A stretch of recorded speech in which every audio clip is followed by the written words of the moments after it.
Life often presents unforeseen circumstances.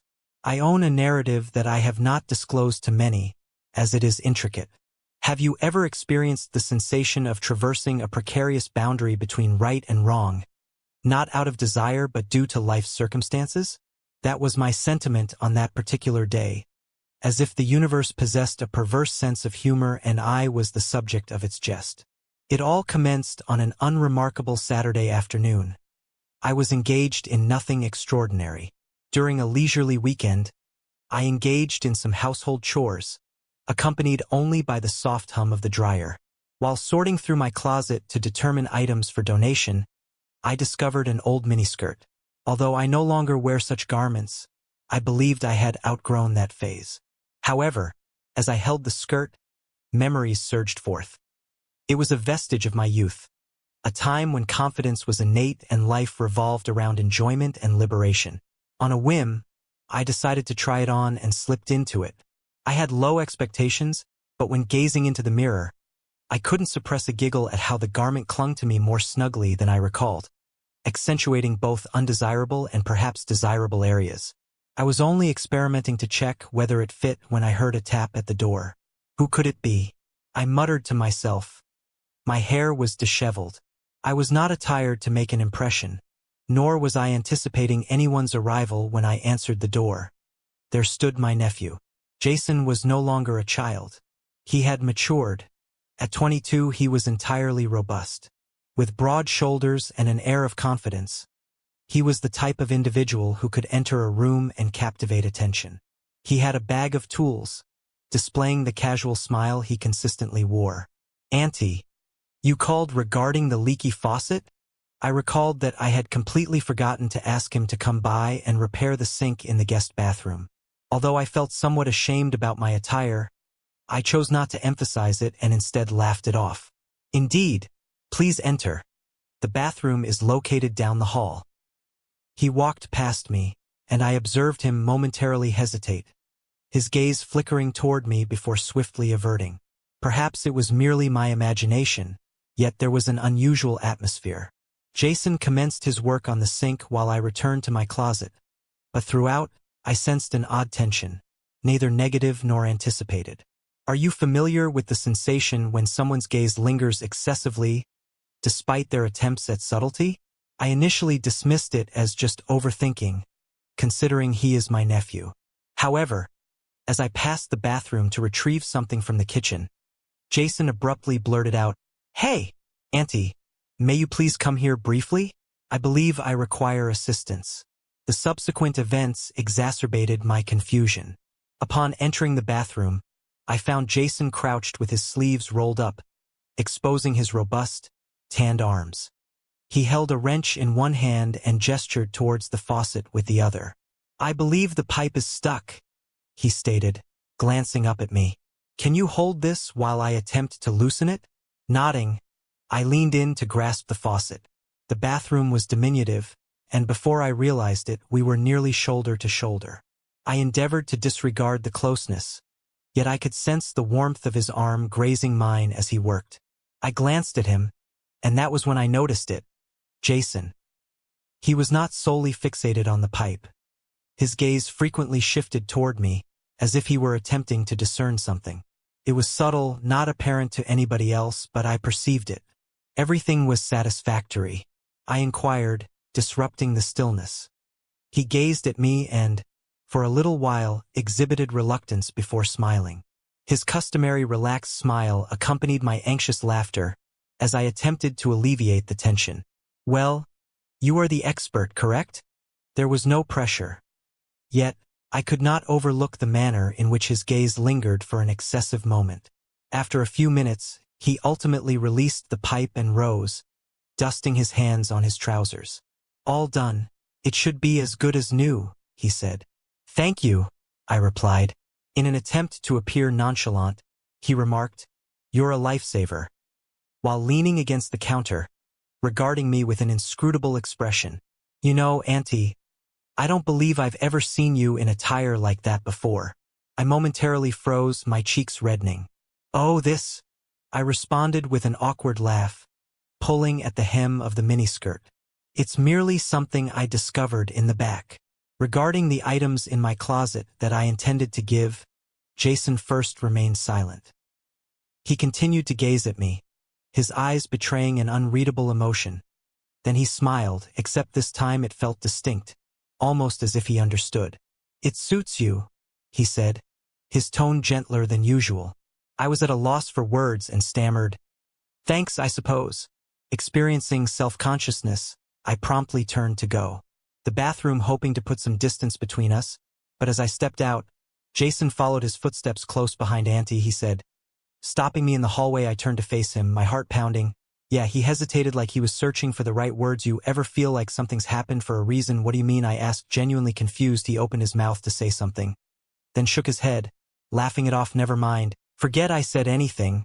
But I couldn't forget the way he looked at me. The tone in his voice stayed with me. Long after he left that day, that night I was curled up on the couch, mindlessly flipping through channels, trying to shake off the awkwardness from earlier. I kept telling myself it was nothing, that I was overthinking the whole thing. After all, Jason was family. But just as I started to feel normal again, on my phone buzzed on the coffee table. I leaned over, picking it up, and there it was, a message from Jason. "Hey Auntie, can I ask you something?" I stared at the screen, debating whether to reply, with something about the timing that felt strange. Why is he messaging me now? After a while, I replied, "Of course, what's on your mind?" His response arrived almost instantaneously. "I keep reflecting on today and you." It appeared distinct. It astonished me, I suppose. My stomach had a little flutter. What was he attempting to convey? My fingers paused over the computer as I contemplated my response. Ultimately, I opted for a neutral reply. "I was merely trying on some old clothes." He received my message immediately. I observed the small typing indicator appear, although it took him a moment to respond. When his message eventually arrived, it surprised me. "You seemed very well. I am sincere in my statement." I stared at the screen in disbelief. My pulse raced. Was this really a benign remark, or was there a deeper implication? I was uncertain how to feel, much less how to answer. After what seemed like an eternity, I texted back, "Thanks, Jason. Your compliment is appreciated." I wished it would conclude the matter, although I instinctively saw it would not. He said once again, "I am uncertain whether to express this, but I experienced a sensation today." "Did you?" My breath felt constricted in my throat. I was venturing into perilous ground, and I was uncertain how to navigate it. Jason was not merely an acquaintance. He was my nephew.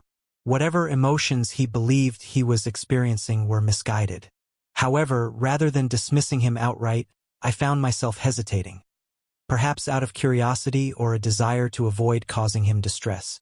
Consequently, I did not respond immediately, and the typing bubble reappeared. I retracted my previous statement to avoid awkwardness, exhaling shakily, feeling both relieved and disconcerted. I reassured myself it was all a misunderstanding, believing he would move on and that normalcy would be restored. As I set my phone down, I sensed that this was merely the commencement of events. The following morning, while I was initiating my day with a cup of coffee, still disheveled, I heard a knock at the door that made my heart race. I was not anticipating any visitors. Upon opening the door, I found Jason standing there.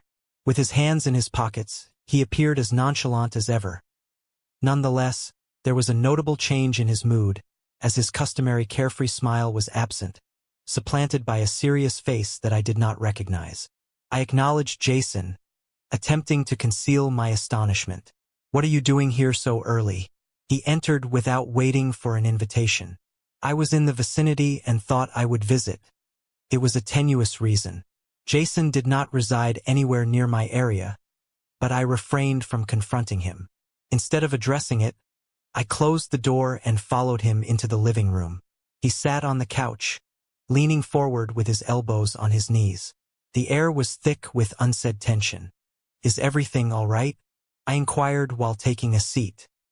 He gazed up at me, his eyes probing mine, and regarding last night, "I did not intend to cause you discomfort." I exhaled a slight breath of relief, pleased that he was acknowledging the matter. "It is acceptable, Jason. Let us disregard the matter entirely." Nevertheless, He shook his head, asserting that he could not just forget. Pertain to Auntie. I meant what I stated. I became immobilized, uncertain of how to reply. This is not how family members should communicate. Jason and I started with caution, stating, I believe you are mistaken. Your emotions are illusory. It is just a reality, he interjected, his tone resolute yet non-confrontational. I acknowledge it is erroneous, and I have been endeavoring to resist. I attempted to dismiss it, yet my thoughts remained consumed. My pulse raced, and I experienced a blend of emotions. Astonishment, perplexity, and a hint of shame. How did we arrive at this point?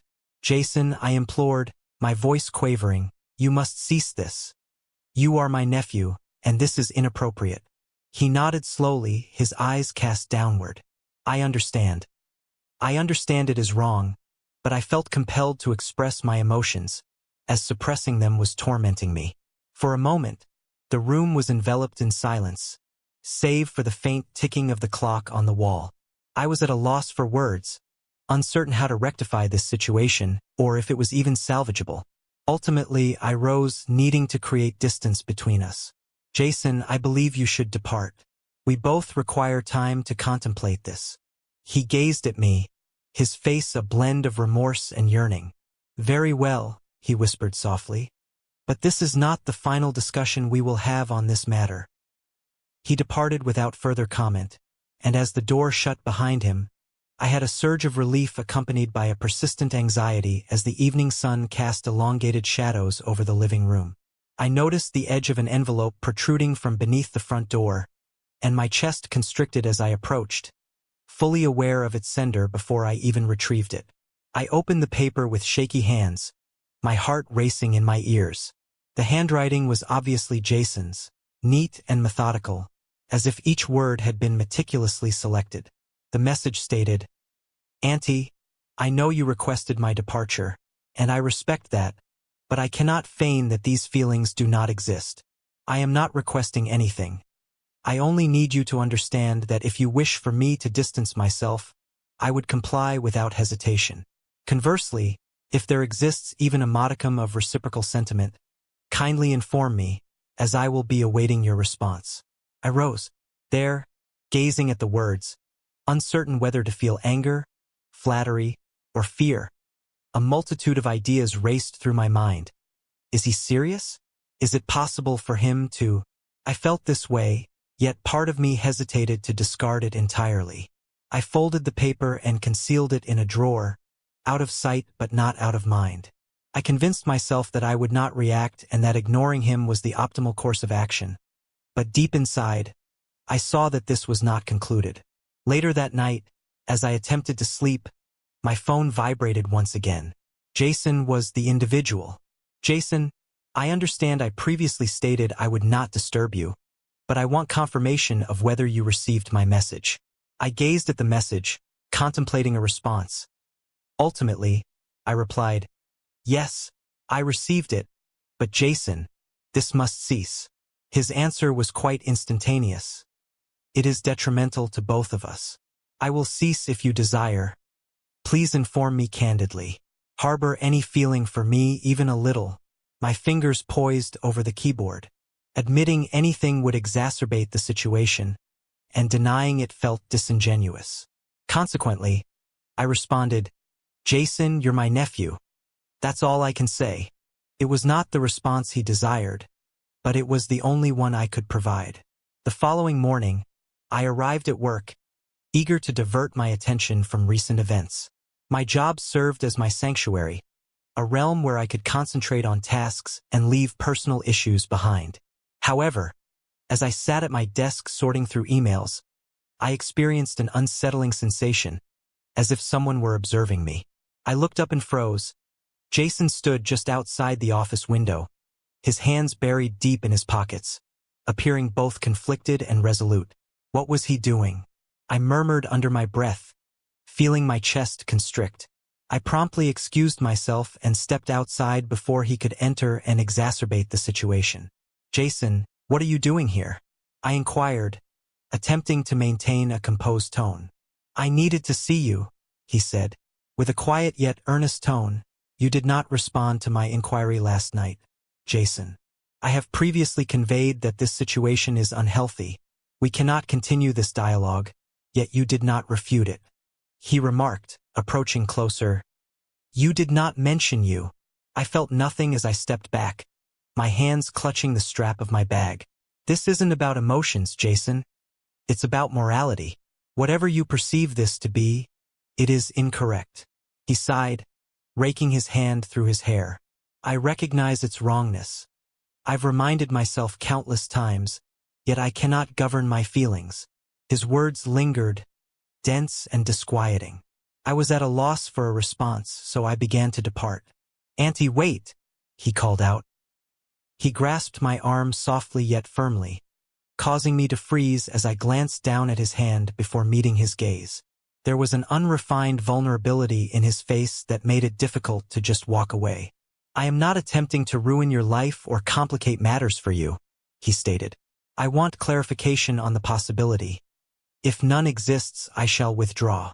His declaration, "You'll never have to see me again," struck me with the force of a physical blow. The prospect of his severing all connections caused my heart to throb. Yet I saw that perpetuating this situation would only result in further anguish for both Jason and myself. Said I, my voice quivering, "Your family. This is all that it can ever be," he affirmed with a nod. Gradually, his shoulders drooped as he stepped back, saying, "All right, I comprehend. I will refrain from interfering while I observe."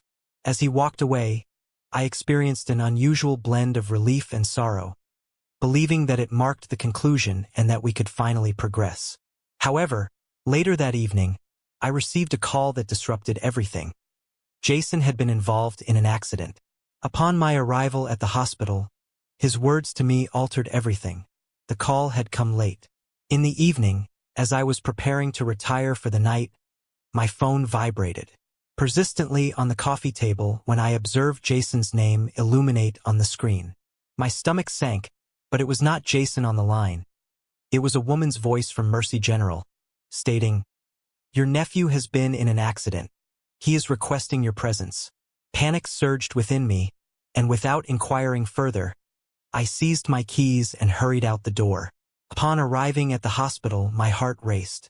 I entered the ER through the swinging doors, surveying the room until I spotted him. Jason lay on a bed, a minor laceration on his forehead and his arm in a sling. He looked up as I approached, his face pale yet his eyes retaining their familiar intensity. "What happened?" I inquired, my voice tinged with concern. He offered a faint smile. "It is really a little collision, Jason," I said with irritation. "You caused me much concern." He chuckled gently, then grimaced. Clutching his side, he said, "I apologize. I was uncertain whom else to contact." I exhaled audibly. Positioning a chair near his bed, I stated, "I am present now. Are you well?" "Indeed?" He nodded, his demeanor softening. "Yes, but there is something I must convey to you, Jason." "Now is not the time," he said, his voice calm despite the vulnerability in his eyes. "I did not contact you just due to the accident. I reached out because I came to a realization. I was perplexed, uncertain of the direction this was taking." "What are you?" While discussing the matter, he gazed at his hands, his fingers nervously manipulating the edge of the hospital blanket. As I contemplated the possibility of not surviving, my thoughts were consumed by my deep affection and the realization of my numerous mistakes, along with my desire to avoid losing you, Jason. I started to express this, but he raised a hand to interrupt. "To prevent my interruption, allow me to express this," he implored.